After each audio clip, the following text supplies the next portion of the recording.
नमस्कार दोस्तों, स्वागत है आपका आपके अपने YouTube चैनल ममता एजुकेशन ग्रुप में। मेरा नाम है नवीन जांगेड़ और आज की इस वीडियो में हम बात करने वाले हैं सुबोध कॉलेज में जो सेमेस्टर एग्जाम्स होते हैं उसमें मिनिमम पासिंग मार्क्स क्या है। मिनिमम पासिंग मार्क्स जानना इसलिए भी इंपॉर्टेंट है क्योंकि पिछले दोनों साल में 50-50% कोर्स आ रहा था और इस बार चारों यूनिट आएगी, पूरा कोर्स आएगा। तो एक दिमाग में आइडिया होना चाहिए कि किसी भी सब्जेक्ट में पास होने के लिए मिनिमम पासिंग मार्क्स कितने हैं और किस पेपर में मैं कितना स्कोर करके आसानी से पास हो सकता हूँ। उसके अलावा इस वीडियो को बनाने का दूसरा कारण ये भी है कि जब मैं फर्स्ट ईयर में था तो मैंने कई स्टूडेंट से पूछा जो सेकंड ईयर में थे, थर्ड ईयर में थे कि किसी सब्जेक्ट में पास होने के लिए कितने मार्क्स चाहिए या कितने से कम आए तो बैक लग जाती है। ये सब चीज़ें मैंने पूछी तो मुझे इसका आंसर किसी भी बच्चे से नहीं मिला। लास्ट में तो मैं यही सोचने लग गया था कि टीचर्स को भी पता है या नहीं पता है, ऐसे ही चल रहा है सब कुछ।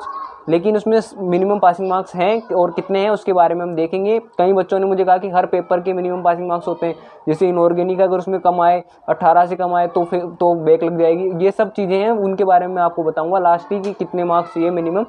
तीसरा इसका इंपॉर्टेंट कारण है वीडियो बनाने का कि जो मिनिमम पासिंग मार्क्स की जो वीडियो है वो अभी उतनी ना चले शायद, लेकिन ये वीडियो चलेगी जब किसी का कोई पेपर ख़राब हो जाए। जैसे कोई बच्चा पेपर दे के आ रहा है, अब उसके इनऑर्गेनिक में या ऑर्गेनिक में मान लो कि बहुत कम नंबर बैठ रहे हैं, जैसे 8-9 नंबर बैठ रहे हैं, तो फिर वो सर्च करते हैं कि यार मिनिमम पासिंग मार्क्स क्या है, पास हो जाऊँगा नहीं हो जाऊँगा मैं।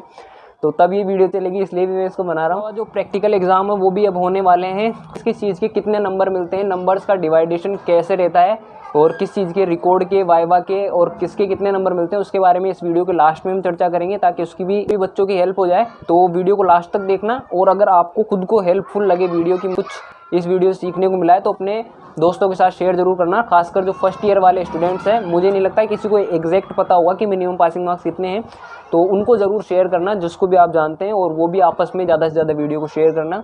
तो चलिए वीडियो को शुरू करते हैं। सबसे पहले कंपलसरी सब्जेक्ट जो भी है, हिंदी, इंग्लिश और कंप्यूटर होती है। थर्ड सेमेस्टर के अंदर कंप्यूटर और एनवायरनमेंट होती है ना, तो उन सभी के अंदर जो मिनिमम पासिंग मार्क्स है वो 18 नंबर है। ठीक है, 50 नंबर है और कंप्यूटर और एनवायरनमेंट में ऑब्जेक्टिव क्वेश्चन आते हैं 50 नंबर के। तो 18 नंबर अगर आपके आ रहे हैं या 18 से ज़्यादा आ रहे हैं तो आप पास हो। 18 पे भी सेफ है, 18 पे भी पास है। मिनिमम पासिंग मार्क्स 18 है, 18 से कम आ रहे हैं तो वहाँ पे काम हो गया आपका। ठीक है, कंपलसरी सब्जेक्ट के बाद अब बात करते हैं मेन सब्जेक्ट के बारे में। तो मेन सब्जेक्ट हमारी बेसिकली दो तरह की होती है।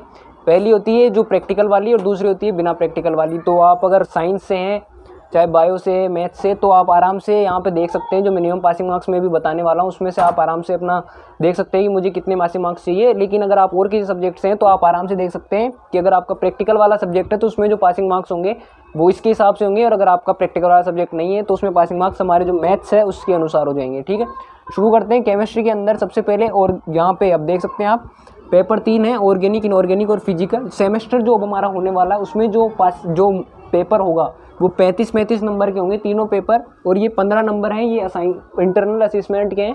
यानी ये जो 15 नंबर आपको दिए जाएंगे वो दिए जाएंगे CIA के आधार पर। नियम तो ये कहता है कि CIA में जो नंबर आ रहे हैं उसके आधार पर इसमें 15-15 में से नंबर दिए जाए। CIA के पेपर वैसे 10-10 नंबर के हुए हैं, लेकिन उसमें जैसा भी है वो निकाल के 15-15 में से नंबर दिए जाएंगे और टोटल 50-50 नंबर तीनों के हो जाएंगे। ठीक है, तीनों का जो एड बनेगा, जो तीनों का सम होगा वो होगा 150 नंबर, और 150 में से मिनिमम पासिंग मार्क्स वो 60 नंबर है। ठीक है, तो ऐसा नहीं है कि हर पेपर में मिनिमम पासिंग मार्क्स है कि ऑर्गेनिक में आपको इतने लाने, फिजिकल में लाने, ऐसा नहीं है। तीनों के जोड़ के 60 नंबर चाहिए, 150 बन रहा है, उसमें से 60 नंबर लाने। तो अगर किसी का ऑर्गेनिक का पेपर ख़राब गया और उसके बाद ही मेरी वीडियो देख रहा है तो घबराने की बात नहीं है। आपके पास इनऑर्गेनिक और फिजिकल है, उसमें अगर आप अच्छे नंबर लाते हो तो आप आराम से पास हो सकते हो। ठीक है, केमिस्ट्री का जो प्रैक्टिकल है वो 75 नंबर का होगा और मिनिमम उसमें 30 नंबर चाहिए। इसमें जो नंबर किस हिसाब से मिलते हैं उसके बारे में वीडियो को लास्ट में चर्चा करेंगे। उसके बाद फिजिक्स में भी सेम है, क्या है 35-35 नंबर के अब सेमेस्टर एग्जाम होने वाले हैं। जो भी हमारे एग्जाम होंगे उसमें 35-35 नंबर के पेपर मिलेंगे हमको। 15-15 नंबर वो CIA के इंटरनल असेसमेंट के वो दिए जाएंगे, वो टीचर्स अपने हिसाब से देते हैं। टोटल 50-50 नंबर हो गए, तीनों के 150 नंबर।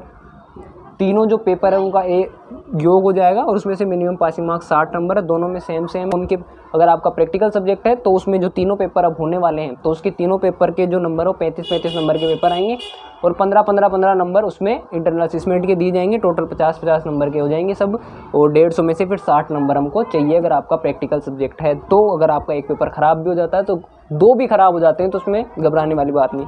तीसरा जो बिना प्रैक्टिकल वाला सब्जेक्ट है वो मैथ्स। मैथ्स के अंदर क्या है, अब जो सेमेस्टर के एग्ज़ाम होंगे उनमें पेपर होंगे 54 नंबर के और 21 नंबर। जैसे अभी हमारा जो CIA हुआ है वो तो 10 नंबर का ही हुआ है, लेकिन उन 10 के आधार पर 21 में से नंबर दिए जाएंगे। वो आधार कुछ भी हो उसके बारे में मैं कमेंट्स नहीं कर सकता। तो 21 नंबर आपको उसमें से दिए जाएंगे और 75 नंबर इस तरह से हर पेपर के हो जाएंगे और टोटल उसका 225 हो जाएगा। और उसमें मिनिमम पासिंग मार्क्स 90 नंबर है। आपका बिना प्रैक्टिकल वाला सब्जेक्ट है तो उसमें मार्क्स का डिवाइडेशन इस तरीके से होगा। तो ये मिनिमम पासिंग मार्क्स है। आप जो स्टूडेंट्स बोलते हैं कि हर पेपर का कुछ ना कुछ होता है, तो हर पेपर का नहीं होता, हर सब्जेक्ट का होता है और ये होता है, आप देख सकते हैं। तो लास्टली यही कंक्लूजन निकलता है कि अगर आपका हर सब्जेक्ट में एक पेपर आप ठीक ठाक करके चलें, अच्छे से करके चलें कि उसमें मेरे मार्क्स आ जाएंगे और बाकी 2 ऐसे भी हैं तो उसमें पास होने की संभावना अच्छी रहती है। तो आप उसको अभी से ठीक कर सकते हैं, अभी तो खूब टाइम है। लास्टली अब बात कर लेते हैं प्रैक्टिकल के बारे में कि उसमें मार्क्स किस तरीके से होते हैं। आपको मार्क्स किस तरीके से लाने हैं वो मैं नहीं बताऊंगा कि क्या करना है क्या नहीं करना।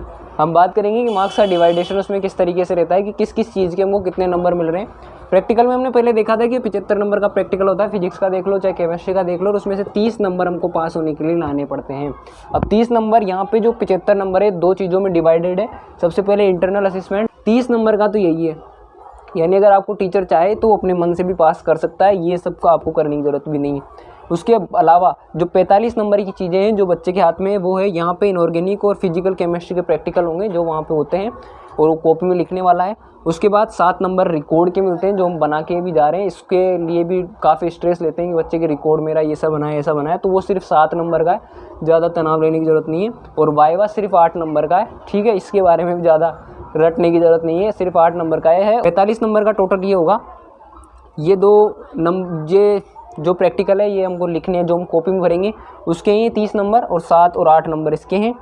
तो ये आप देख सकते हैं। वीडियो पसंद आई हो तो लाइक करना, चैनल को सब्सक्राइब करना, और अगर आपको लगा कि वास्तव में मुझे कुछ वैल्यू मिली है, मुझे पता नहीं थी वो चीज़ पता लगी, तो आगे शेयर ज़रूर करना।